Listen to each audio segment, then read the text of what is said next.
Et yo les amis, c'est Bikill. Alors aujourd'hui, grande nouvelle. Je sais pas si t'as vu mon short.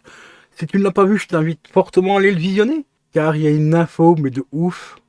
Mais vraiment de ouf. Et oui, je t'annonce la sortie. Enfin, du moins, en précommande pour le moment. Normalement, ça devrait sortir plus ou moins vers le 7 mai, je pense, d'après les informations que j'ai eues. Eh ben, je t'annonce quoi? Bah, tu le sauras juste après le générique.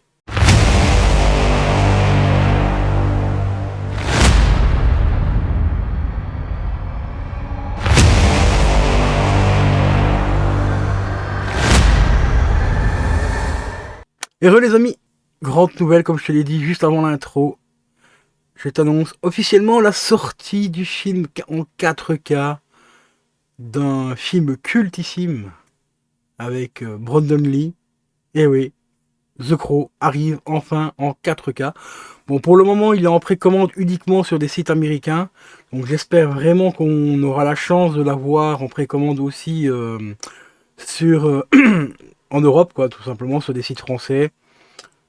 Et là actuellement il est au prix de 34,99$, donc ce qui fait à peu près 35 balles, hein, plus ou moins. Donc c'est pas très cher parce qu'il y a quand même un steelbook et tout. Je vais te mettre une capture d'écran dans le montage pour que tu voyes un petit peu à quoi ça ressemble. Le visuel du steelbook, je suis pas trop fan, mais je t'avoue qu'avec le fourreau, parce que tu as un fourreau qui revient par-dessus, ça donne vraiment un visuel vraiment sympa avec le fourreau. Mais dès que tu enlèves le fourreau, c'est pas ouf quoi. C'est pas ouf. Mais c'est quand même, au-delà du steelbook, c'est quand même le film culte par excellence, en 4K, enfin. Et ça me permettra aussi, ben, par la même occasion, de te présenter un petit peu tout ce que je possède déjà par rapport à cette franchise que j'aime tant. James Hobart, les gars. On va commencer par mes petites pépites. Voilà, ici c'est de la pépite, hein. La collection des 6 premiers tomes de la BD. BD originale ici, qui a été écrite par James Hobart en personne. Alors ici, c'est toutes les éditions originales. Regardez-moi ça. Et ça, c'est de la BD, parce que ça, là, ça au moins, là, ici, t'as du vrai talent, quoi, tu vois.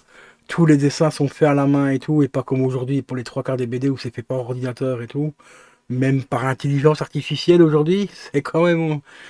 On est dans un monde de fou, les gars. Voilà, ici, toutes les BD originales. Tome 1, le tome 2, mise à mort. Alors pour ceux qui les veulent, il y a encore moyen de les trouver pour pas très très cher. Il faut compter à peu près, vu l'état, ici comme par exemple celle-ci, elle est en état nickel, il faut compter une vingtaine d'euros par BD. Donc, ce qui pour moi ce n'est pas encore très très cher parce que elles sont bah, c'est les originales quoi. Donc voilà quoi. Pas originales. Réédition française on va dire, hein, parce que les originales en anglais, je les ai vus passer une fois sur eBay, je t'assure que les prix sont pas tout à fait les mêmes. Mais bon, ça reste quand même, voilà, c'est l'original de chez original. Ici, on va dire, c'est les éditions françaises, donc entièrement en français. Vendu à l'époque, comme tu l'as vu, 25 francs français. Aujourd'hui, 20 euros pièce.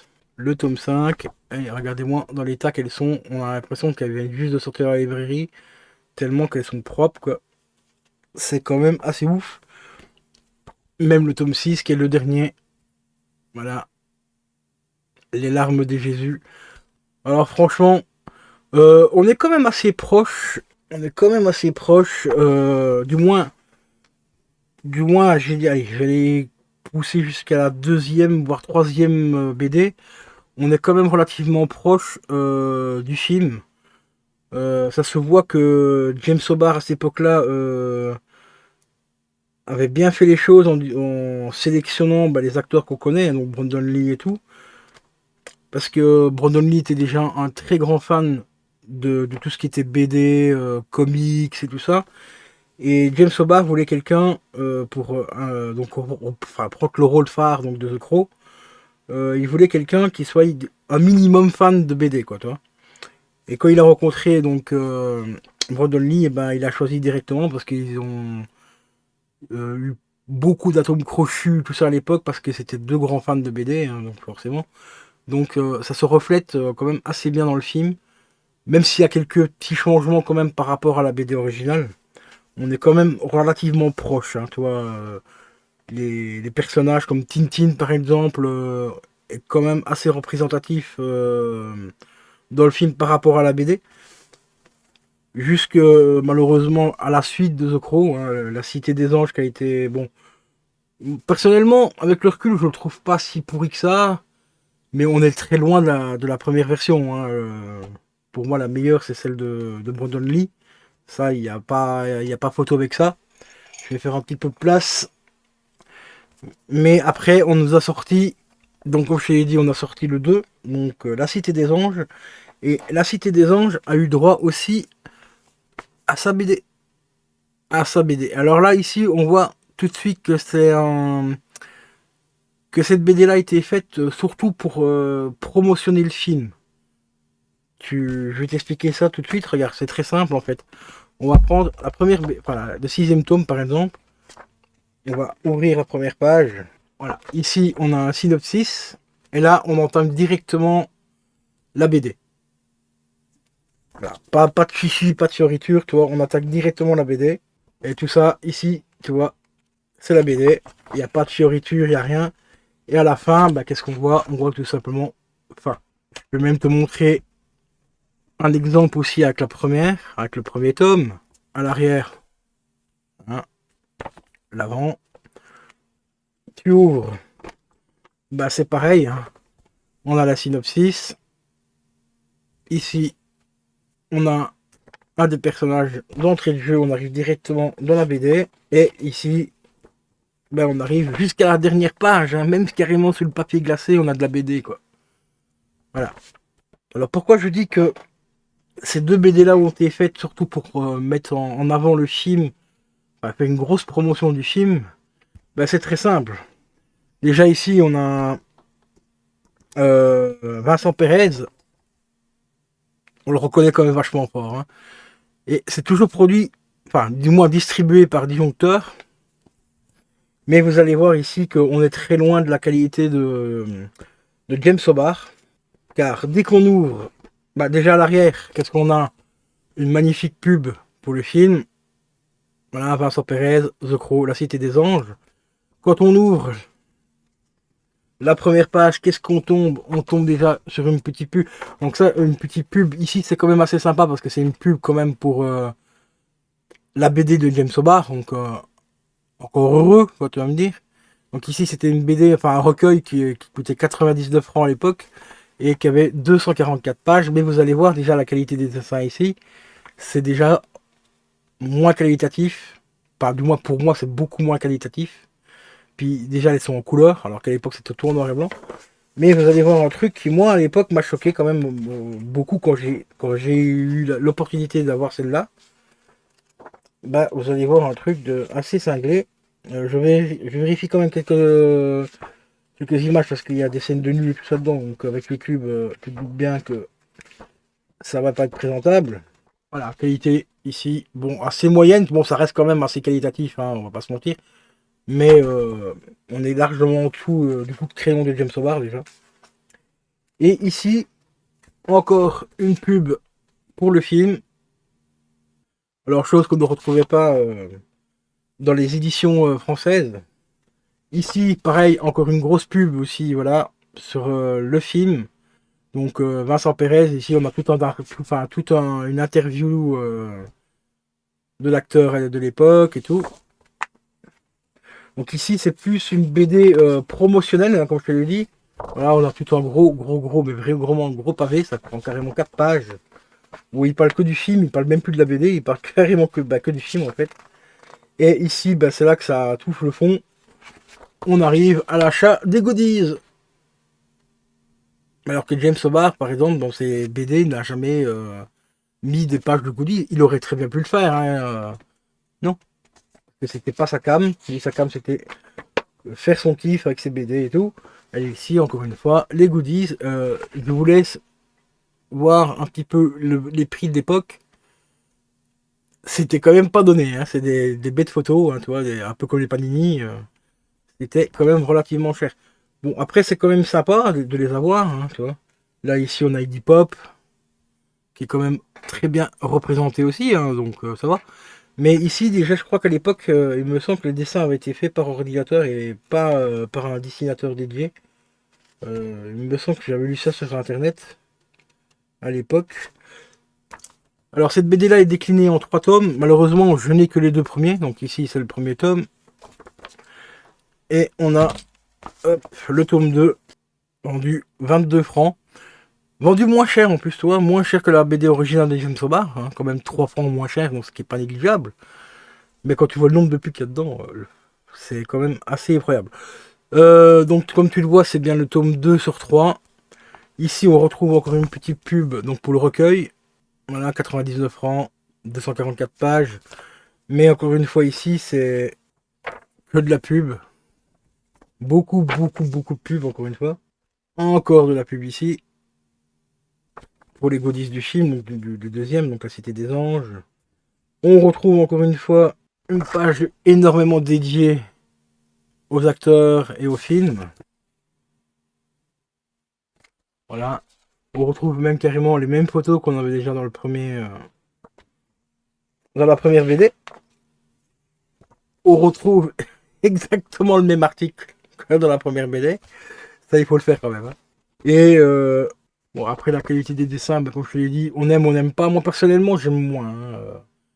Je trouve ça beaucoup moins qualitatif. Voilà. Et si on a encore une petite pub ici, hop, une autre BD. Bon, là c'est un peu normal, là c'est disjoncteurs en fait qui ont mis leur pub, hein, c'est un peu logique, c'est le distributeur. Donc ça à la limite c'est logique, ça reste dans la lignée parce que c'est une BD, donc il n'y a pas de souci. Mais vous voyez, cette BD là ici, donc la Cité des Anges, en fait c'est plus une BD promotionnelle pour le film, pour mettre le film en avant.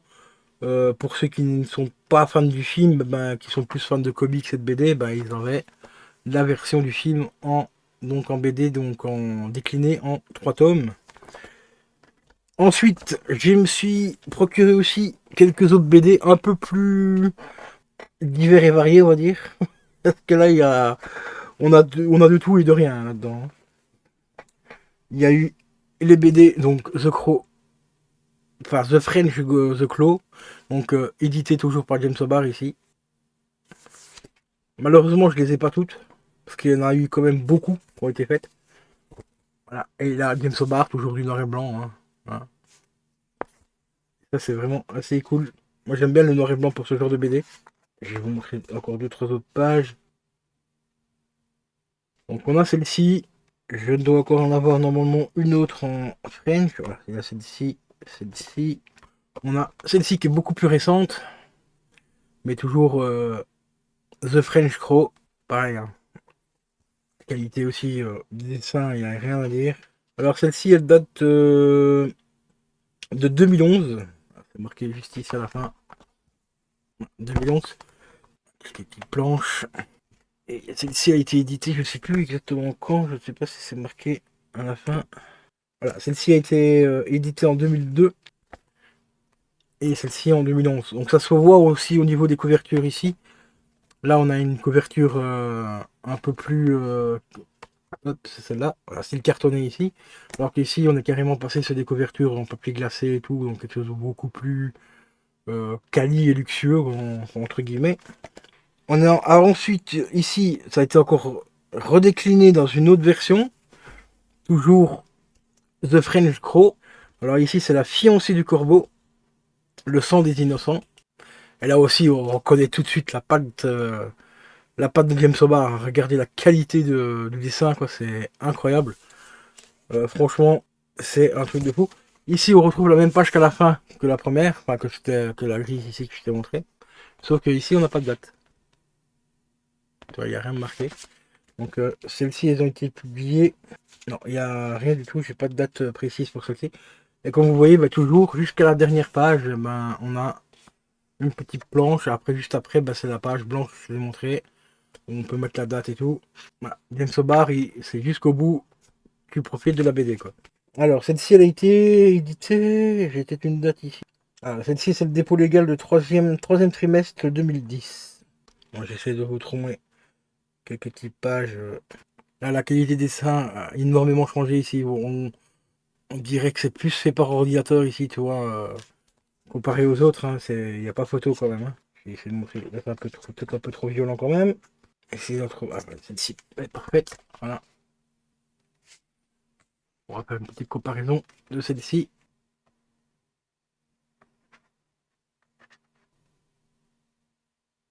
Moi, je trouve que la qualité a l'air à peu près identique, hein, tu vois. Je t'avoue, depuis que je les ai, j'ai jamais pensé à faire une comparaison. Donc ça, c'est le premier tome de la nouvelle, de la réédition, de la réédition, de la réédition. Qu'elles ont été éditées, mais à quand même pas mal. Donc dans un autre format, et un format un peu plus cartonné ici, donc voilà. Ici, on a le tome 2. Et celle-ci, elle a été publiée en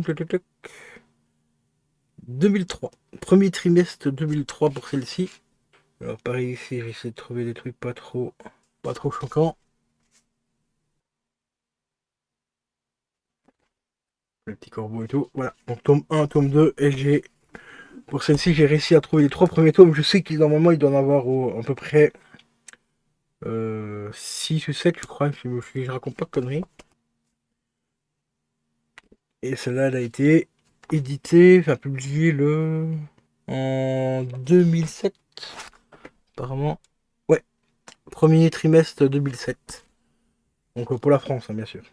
Alors ici, c'est encore pareil, c'est encore la galère pour vous trouver des trucs pas trop.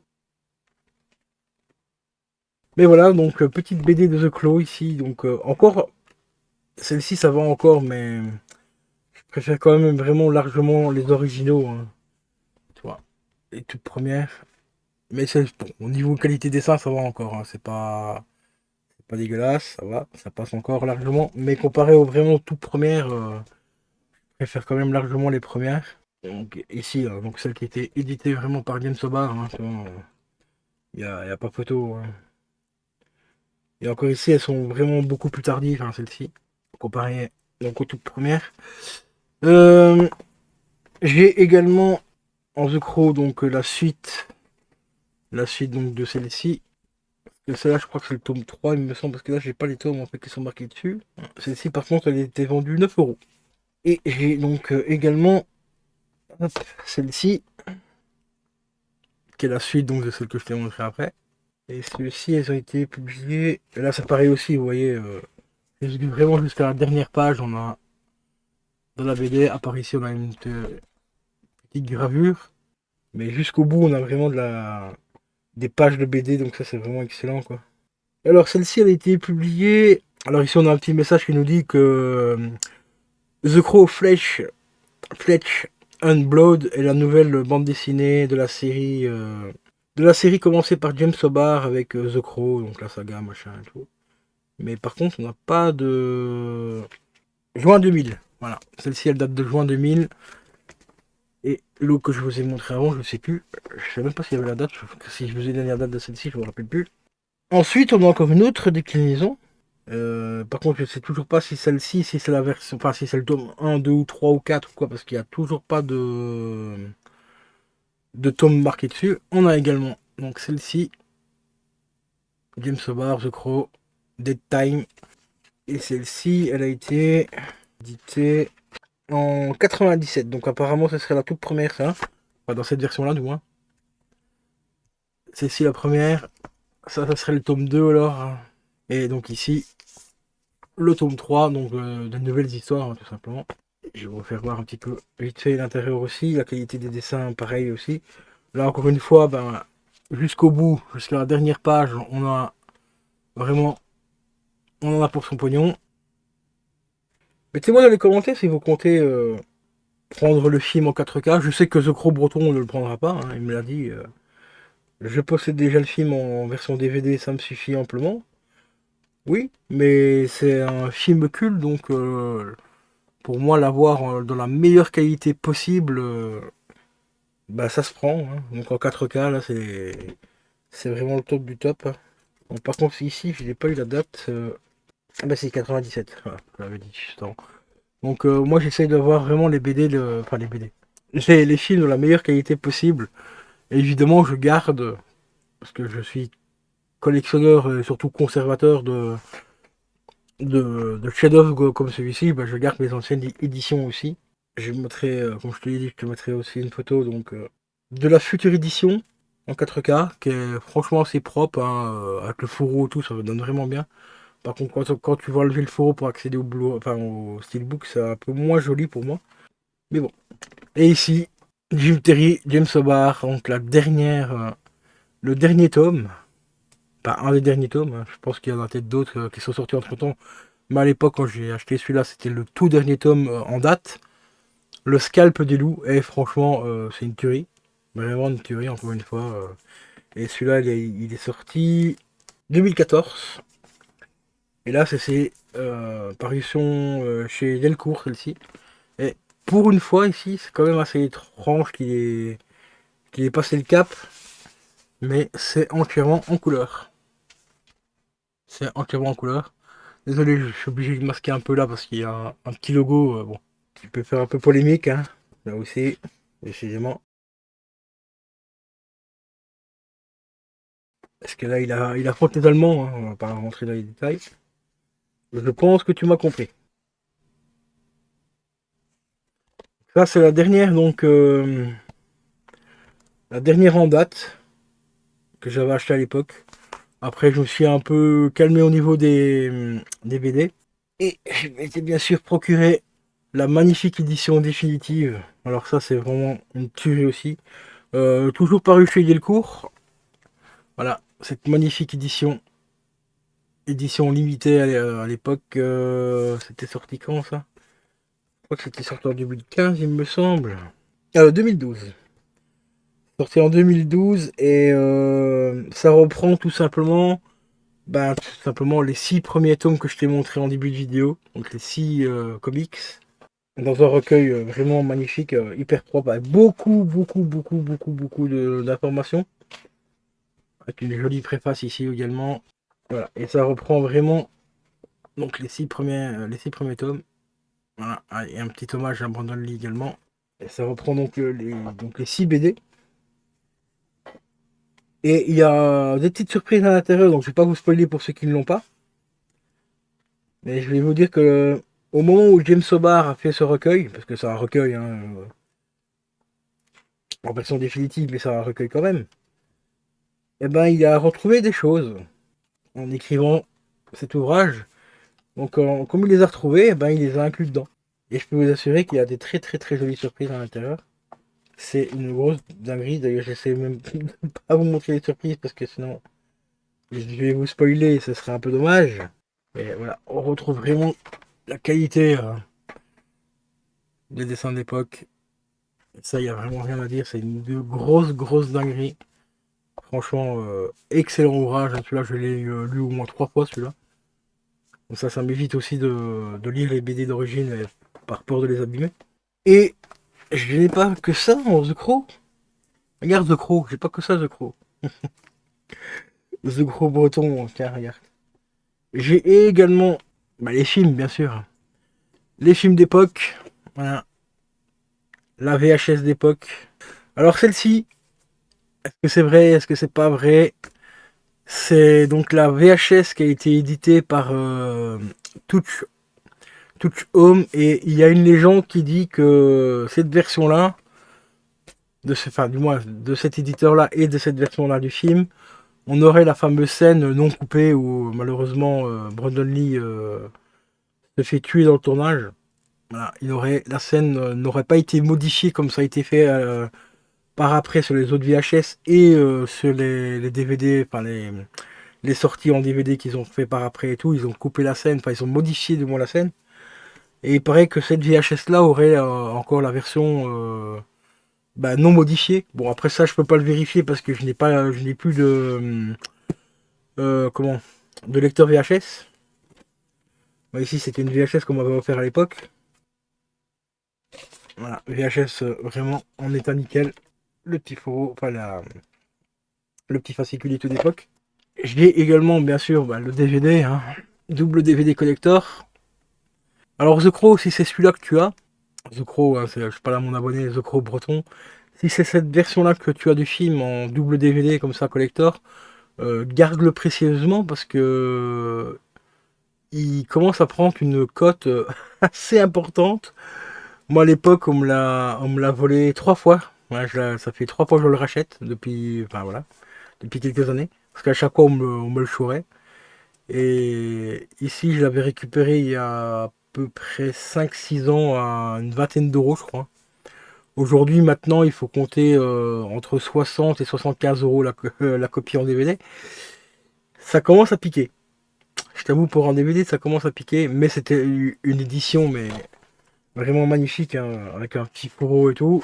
Petit fourreau. Dans les bonus, on avait l'interview aussi de James Hobart. Et ça, c'est une masterclass. Alors, quand on l'ouvre, hop, ça s'ouvre comme ceci.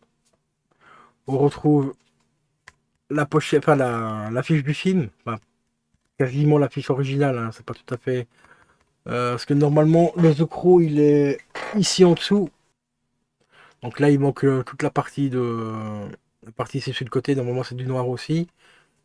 Et lui il est au milieu, et le The Crow, le titre du film est juste en dessous normalement. Et je vous la montrerai un peu plus tard dans la vidéo. On a également un petit fascicule comme ceci. À l'arrière, on retrouve les chapitres.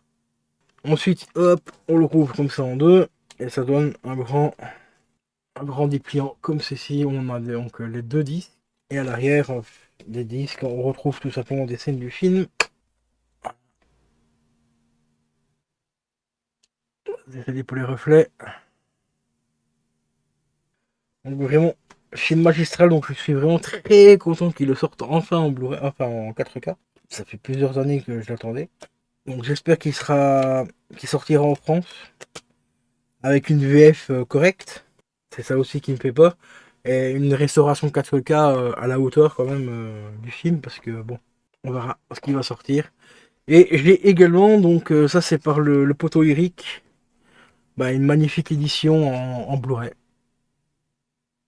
Avec un petit fourreau vraiment exceptionnel. Encore une fois, un magnifique travail, hein. Regardez-moi la qualité, quoi. Et ça, c'est vraiment une grosse dinguerie. Voilà. Et ici, là, au moins là, on retrouve l'affiche originale du film.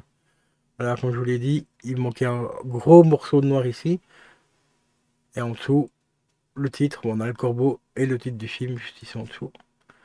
J'ai regardé par là tout à l'heure parce que si vous voyez pas bien, mais là-bas j'ai l'affiche originale. Enfin, c'est une copie, enfin, une reproduction d'époque. Et là, on retrouve donc, comme je l'ai dit, l'affiche originale sur ce magnifique Blu-ray. En plus, dans un petit amarré noir, donc avec un petit fourreau et tout, vraiment hyper quali. Qualité du son exceptionnelle, qualité vidéo exceptionnelle aussi de ce Blu-ray. Franchement. Et voilà les amis, on arrive à la fin de cette vidéo. J'espère qu'elle t'a plu. Dites-moi dans les commentaires si vous comptez l'acheter ou pas. Et normalement, d'après les infos que j'ai, donc je l'ai dit, ça sortirait normalement courant du mois de mai, enfin le 7 mai, d'après ce que j'ai vu. Enfin, du moins pour l'instant aux États-Unis. Pour la France, j'ai pas encore d'infos, mais si j'en ai et que ça vous intéresse, ben vous me le dites dans les commentaires et je vous mettrai ça soit en vidéo ou en short, on verra bien. Donc sur ce les potos, je vous laisse. Portez-vous bien, c'est le plus important. Et je vous dis à la prochaine. Ciao, ciao.